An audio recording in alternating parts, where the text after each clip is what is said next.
Whatever your relationship with music, either music listening or making music, these are powerful tools to engage multisensory and motor networks related to the brain, and for many, music has the power to connect and bring not only mental clarity but healing. Taking rasa, emotions, the take on music therapy has been the cognitive impact of swara, shruti, and laya with the ragas for healing. I'm happy to be in conversation with Dr. Manjula Prashant, a clinician by profession and a successful entrepreneur who runs Melange Academy focused on therapeutic based art learning. She is also an expert psychologist who's able to connect music with healing and helps people manage stress and also supports them on handling mental issues.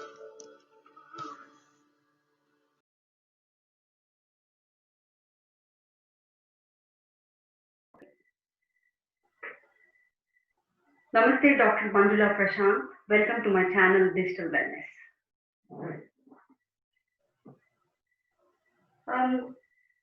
Dr. Manjula, we hear so much about music therapy today. Do you think it's a buzzword or a reality? Namaste, Sujata. Music therapy is not a buzzword. Ancient Indian seers have known from long that entire universe is a vibration. Nadamaya e Lokavela. Music has been central to all the learning and practicing knowledge in the form of mantras, tantras, and all kind of chantings. Humans are emotional beings. Whatever we do is primarily driven by emotions, no matter what our intellectual capacities. It's almost impossible to find someone who will not connect with music. Even if we don't know to play music or sing, even the passive listeners will have a long list of songs that evoke happy memories. Several studies have proven and shown how music can impact our emotions, uplifts our pain, uplifts our moods, and perform us to beyond our limitations. In our brain, the neurological structures are, patterns are laid in such a way that by listening to music or performing or singing music, which actually help reorganize or change the neurological pathway so that it truly alters our thought patterns and behavior, not only in humans but also in animals and plants. Music therapy is a form of expressive art therapy where music is primarily used to improve one's cognitive, emotional, psychological, physiological, and social well being for oneself. Just to give an example, there's raga called Hamsadvani. It's a very popular raga. It is very fantastic for bright beginning of a day. It uplifts our mood to a whole day. So there are a lot of evidences that how music can benefit. Okay, and it is proven how medical outcomes also is the quality of life in varieties of ways. Just to give an example, it reduces the anxiety and discomfort during long procedures, small surgeries like colonoscopy, cardiac angiography, knee surgeries, which takes longer duration, and the surgeons put their favorite music, and the recovery is tremendous, and it also improves loss of speech. People who are suffering from stroke or traumatic brain injuries or and children who are lost, who have loss of speech, and even children with emotional, physical, sexual abuses, music therapy has proven real good results. It reduces the side effects of cancer therapy, especially people who are undergoing chemotherapy and radiotherapy. The side effects of nausea, vomiting, all these are reduced with this music therapy, which is in the clinical setting that is proven. It helps the physical therapies and rehabilitation center and releases the pain, especially with the acute and chronic pain. With the music therapy, it eases that to the very much extent, and it improves the quality of life for people with dementia. So people with the music therapy can help to evoke memories that reduces agitation, assist communication, and it also improves physical coordination. Right. So You beautifully said about cancer patients. Dr. Manjula, recently in my series one of my channel, I interviewed a cancer survivor. She exactly stated what you said because for her, listening to music was one of the key factors where she was able to kind of come out of her chemotherapy very effectively. It was very well said. It's very interesting. You connected the cognitive ability. There's definitely connection with the complex neurological system that a human body has with the music therapy. You are a clinician by profession and also an entrepreneur, a very successful entrepreneur, recognized by Goldman Sachs, and also you coach people for mental depression. It's a different, definitely a big transformation. So very curious to know what is the motivation for this transformation from a clinician to I know you perform each of these roles even in your day-to-day life, but what is the motivation for this transformation, Dr. Manjula? I grew up in a tiny village near Chikmagaluru of South Karnataka, in a household with agrarian background. My initial resolve to become a doctor came when my mother had a heart attack, where there was no medical facilities, not even a primary health care center. That's when I saw how vulnerable our folks were. I think that was my initial motive to get into, medicine. And I grew up in a rural setting and in the, with less distraction, very close to nature. That is what made me a very, strong person. And my motivation to connect to people, connect to nature with less distraction, made me focused on myself and how I can improve and learn from everything around me. And this less distraction made me a very simple person, and I pursued my dentistry. Eventually, when I was doing my residentship, I got married and I had to leave to US. Um, I would say that when I'm a keen observer of people and their emotions and their motives. I learned a lot through this observation. A life in USA gave me a whole new perception about people and living. Later, I moved back to India and I started my dental practice for some time. However, I had to stop my practicing because I got pregnant with my twin daughters. During this period, I thought, I think this is the period which give me what is the um environment for our prospective kids that we should be giving. What makes kids grow up and live a life of abundance? Born out of this deliberation was the vision to build our kids academy. Thanks to my husband who encouraged these ideas. Okay, the fundamental principle that we need is three ingredients: the raw intelligence or the cognitive ability, Mastering the life skills such as emotional intelligence, resilience to failure, and confidence. There are 10 life skills. And finally, financial literacy. Okay, these are fundamental uh, the skills that what I looked at children should know, and anybody for that matter should own up to these skills. That's where I looking at my rural background and the opportunity which made me grow naturally with less distraction. My the sense of observation with people helped me understand them better and relate well with them, because Mhm. with any adversities, as you know, now people are falling into a depression with mental, a lot of the pandemic, the current situation, how it is turning.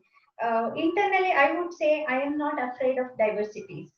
It is my take on this. Whatever I face challenges, have gotten even more motivated to grow over these and be successful through my positivity. Mhm. I guess my resolve to make an impact on people around me was the driving force for me to success as an entrepreneur. And it feels very satisfying and more responsible after making my vision into a reality by building my venture into a community of over 30 teachers and 500 students with their parents, and being part of their, part of enriching their life experience. And recognition to this came in a big way by selected as a woman entrepreneur 10K program globally initiated by Goldman Sachs and Indian Institute of Management. And these top 10 women entrepreneurs have been trained, and I'm glad to say I'm one among them who got trained and grew how to grow our business in future. Yes. It's fantastic and really awesome to know that coming from a rural background, how you transformed yourself and how you took art as a form and used it more from a therapy standpoint, and how you built a great academy. Interestingly, you mentioned about depression taking a big what do I say, big news in today's context. What is your words of wisdom to my viewers, especially on how one should deal with depression in these testing times, Dr. Manjula? Yes, Sujata, that's a highly relevant question in today's context. Mhm. In fact, depression itself was a pandemic proportion in our stressful societies even before Corona surfaced. But Mhm. this Corona maniac has amplified this problem even further. My take on this, firstly, not to treat depression as a disease, I would look at it this way: to take control on how you feel and avoid falling into depression. The key factor is first become aware of your own emotions. Emotional awareness is the fundamental and first step in enhancing your emotional intelligence. Becoming emotionally aware enables us to rationally observe our own emotions and our response so as to gain some degree of control over our reactions. So instead of reacting, how we respond. Once you are aware how you respond to different emotions, then you could calibrate your response appropriately and also make effort to control your environment. So keeping a healthy body and healthy mind is the key to avoid falling into a depression. This is where music helps. Mhm. Music can play a significant role in coping up with stress of negative emotions and feeling low. You could be a passive listener or an actively engage in singing or playing instrument. It surely helps in keeping a check on your negative emotions and uplifts our moods to perform well in life. Uh, In yeah, in yeah. fact, So, you beautifully said that how you need to connect your body, mind, and soul. Of course, music is a big connection, and how you can stay away from these negative thoughts. One personal question on the last one from my side, Dr. Manjula. You are an entrepreneur, have built your Academy of Arts, the Melange Academy, which is so different from the other art academy, but because you're not running, just as a school. I'm really curious, since you bring in a whole rich of experience of transforming art and helping people cope up with this depression. How do you typically do at your academy, and what are your future plans? Um, See, my one advice to everybody is no matter what your background, how old are you, pick up any kind of an hobby, whether it is a music, dance, any form of an hobby, and start learning and experiencing it. It not only would help you in avoid falling into kind of a depression, it will certainly help in effective living and live to a fullest of your abilities and your potential. So, see, we have variety of people. We have children starting from 3 years. Even we have people coming even at the age of 70 years. The age is just a number. Okay. So we give a platform. Our motto is experience, explore, experience, and express. Whatever you learn, being giving the platform of Melange, connecting with the expert teachers. So that is my motto of Melange.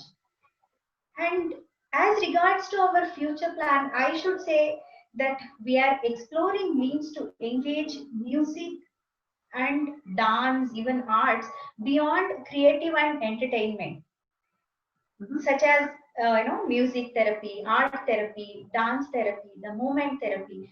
It's just not for kids, but also a broader need for everyone to have a healthy body and healthy mind at different stage of life, like crossing over from adolescent to teens, or from students to employees, or starting your married life, or changing your career, becoming a parent, or you're getting retired.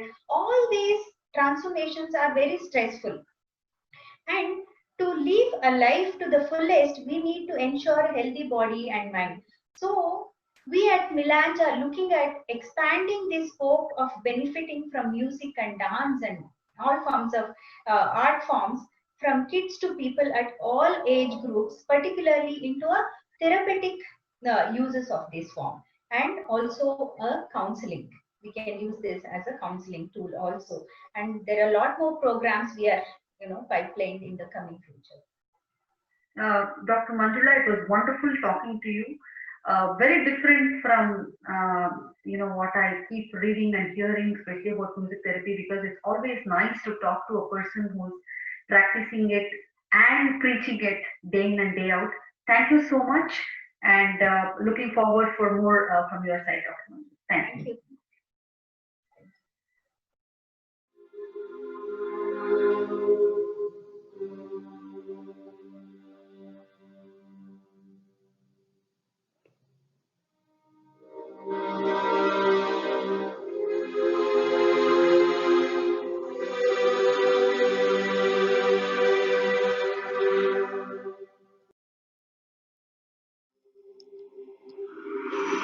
Music as an intentional therapy is being radically reinvented and is emerging as one of the hottest trends in digital wellness.